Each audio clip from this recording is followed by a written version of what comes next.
Hello বন্ধুরা, good morning. তো সকাল সকাল কিন্তু রান্নাবাড়ির কাজ, কারণ আমরা তো হাউস ওয়াইফ মেয়ে আর আমাদের তো রান্নাঘর ছাড়া কিছু নেই। আমি তো বলেইছিলাম রান্নাঘরেই বিছানাপাটি পেতে শুয়ে পড়বো। তো যাই হোক, আজকে রান্না করা হয়ে গেছে আর আজকে কিন্তু মাকে ডেকে নিয়েছি। আজকে সম্পূর্ণ রান্নাটাই করেছে মা। মায়ের হাতে রান্না একটা আলাদা মজা আছে। তো এই দেখো মা টাটা করছে আবার। তো মায়ের সাথে পরে কথা বলাচ্ছি, আগে কি কি রান্না হয়েছে দেখাই। মা সকাল থেকে রান্না করতে আরম্ভ করে দিয়েছে।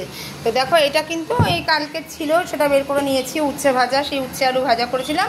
সকালবেলা ছেলে মেয়ে বেরিয়ে গেছে, মেয়ের তো কলেজ আছে, ছেলে পরীক্ষা দিতে গেছে, অঙ্ক পরীক্ষা। আর এইটা আছে, মা খোলো একটু মা। এই যে এখানে হচ্ছে কচুর শাক, ইলিশ মাছের মাথা দিয়ে কচুর শাক। মা কেটে কুটেই নিয়ে এসেছিলো কচুর শাক, এখানে এসে জাস্ট করেছে, বুঝেছো?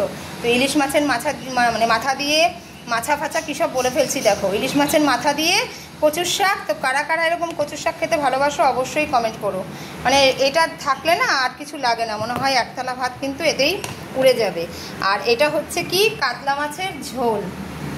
এটা আজকে খাবো না, আজকে থাকবে, মাকে একটু দিয়ে দেবো আর আমাদের রেখে দেবো। কারণ মাকে বললাম তুমি যখন এসেছো একটু রান্নাই করে দাও, তাহলে আমাকে আর কালকে করতে হবে না, যতটা আর কি ফাঁকিবাজি মারা যায়, বুঝেছো? তাই এই যে কাতলা মাছের ঝোল মা করে দিয়েছে আলু দিয়ে। আর এখানে হচ্ছে কিন্তু ইলিশ মাছের ঝোল, এই দেখো। তো এখানে রান্না হচ্ছে কিন্তু ইলিশ মাছ, এই দেখো ইলিশ মাছ। ইলিশ মাছ তো বেশি নাড়া যায় না, শৌখিন মাছ। মাছ নাড়লে কিন্তু ভেঙে ঠেঙে যেতে পারে। এই দেখো ইলিশ মাছ দেখাতে পাচ্ছি। তো ইলিশ মাছটা আমরা কিন্তু এরকম ঝিঙে কুমড়ো দিয়ে করে থাকি, মানে আমরা খাই আর কি এরকম। তো বেগুন দেয়, কিন্তু বেগুনে যেহেতু আমাদের অ্যালার্জি আছে আমরা খাই না। তো বেগুনটা, ওই ইলিশ মাছ কিন্তু আগের দিন দেখিয়েছিলাম না তোমাদের, দাদা ইলিশ মাছ এনেছে। তো এই দেখো ইলিশ মাছ। হ্যাঁ, তো ইলিশ মাছ বেশি নাড়ানো যাচ্ছে না, ভেঙে ঠেঙে যেতে পারে বাবা। তো থাক, এখানে ইলিশ মাছ ফুটছে। তো ইলিশ মাছের ঝোল এইভাবে কিন্তু আমরা ঝিঙে কুমড়ো দিয়ে খাই, আর সেটাই মা করেছে। কালো জিরে ফোড়ন দিয়ে সবজিটাকে দিয়ে জাস্ট একটু রাঁধুনি, একটু কালো জিরে বেটে কিন্তু মশলা কষিয়ে তারপরে ঝোল, মানে জলটা দিয়ে ফুটছে, ফোটানোর পরে মাছটা দিয়ে দিয়েছে।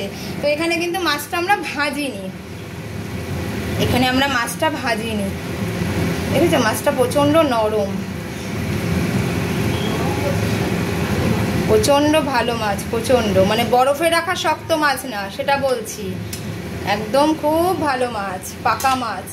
হ্যাঁ, একদম বরফে রাখা যে স্টিফ হয়ে যায় ওরকম শক্ত মাছ নয়, মানে অনেক দিনের মাছ না এটা। তো যাই হোক, ইলিশ মাছটা ফুটছে দেখো, এই দেখো। তো কারা কারা এরকম ইলিশের ঝোল খেতে ভালোবাসো বলো। অনেকদিন পরে ইলিশ মাছটা আসলো, ইলিশ মাছ সেরকম ভাবে নিয়ে এবারে ইলিশ খাওয়াই হয়নি বলতে গেলে। যা দাম, আগুন ছোঁয়া বাজারে, ইলিশ খাবো কি খেয়ে, মানে ইলিশ তো সবারই প্রিয়, কিন্তু প্রিয় হলেও খাওয়ার উপায় নেই। আমাদের নিম্নবিত্ত মধ্যবিত্ত পরিবার কিন্তু আমরা ইলিশ খেয়ে উঠতে পারিনি সেইভাবে, কিন্তু আজকে কিন্তু ইলিশ খেয়ে নিচ্ছি। এখানে তো 1600 টাকা করে কেজি চেয়েছিল। তো মাছটা পুরো, দেখি চুলটা কেমন করছে। তো মাছটা পুরো 1 কেজি নেই, মাছটা ওই 700-র একটু বেশি আছে, 800-500 ওজনের। তো সেখানে কিন্তু দাদার কাছে নিয়েছিল হচ্ছে 1400 টাকা মতন। তো পুরো মাছটাই কিনে নিয়ে এসছে, পুরো মাছটাই আজকে করে নিচ্ছি। ইলিশ মাছের মাথা দিয়ে করেছি কচুর শাক, আর ইলিশ মাছের ঝোল করা হচ্ছে, তোমাদেরকে দেখালামই। আর এখানে তো সব কচুর শাকটা একটু খেয়ে বলছি কেমন হয়েছে তোমাদের কাছে। দারুণ হয়েছে, দারুণ। আর কচুর শাক থাকলে না মানে কিছু আর লাগে না। কচুর শাকটা আমার না, মানে কখন খাবো এরকম লোভ লাগছে। তো সাত সকালে উঠে কচুর শাক দারুণ, আমার ভীষণ প্রিয়। আর কচু ঘেচু খেতে আমার খুব ভালো লাগে। কচু বলো, মোচা বলো, থোড় বলো, এগুলি খেতে দারুণ লাগে। তো আজকে কিন্তু আমার দুপুরের মেনুতে, লাঞ্চের মেনুতে এটাই থাকবে। কি থাকবে? উচ্ছে আলু ভাজাটা কালকের আছে, ওটা খেয়ে নেব। আর থাকবে কচুর শাক, তার সঙ্গে ইলিশ মাছের ঝোল। আর কি লাগবে? আর কিছু লাগে না। আর কাতলা মাছটা করে রাখা হয়েছে, কারণ আমি তো একটু ফাঁকি মারলাম, কারণ বললাম মা তুমি যখন এসছো কাতলা মাছের ঝোলটা করে দাও, কালকে তাহলে আমার ছুটি, রান্নার পার থাকবে না। তার জন্য মাকে দিয়ে কাতলা মাছের ঝোলটাও করে নিয়েছি। এবার টুকটাক যা একটু আলু ভাজি, কি উচ্ছে ভাজি, কি একটু ডাল করি, কি একটু সবজি করি, সেটা আলাদা দেখা যাবে। কিন্তু মাছের ঝোলটা তো করা হয়ে গেল, একটু ফাঁকি মেরে নিলাম। তার কারণ হচ্ছে একটু মাঝে মাঝে মনে হয় একটু নিজেকেও একটু ফাঁকি দিই, একটু রেস্টে থাকি। তো মা যখন এসছে তাই করে নিলাম। তো চলো বন্ধুরা, আজকের মেনু তোমাদের দেখিয়ে দিয়েছি, শেয়ার করে দিয়েছি যে কি কি রান্না আমার ঘরে হলো। আর আমার ভিডিও কেমন লাগছে অবশ্যই কমেন্ট করো, আমাকে কেমন লাগে সেটাও কমেন্ট করো। আর চলো, আর অনেক অনেক দিও ভালোবাসা, আর আমার তরফ থেকেও রইল অনেক অনেক ভালোবাসা।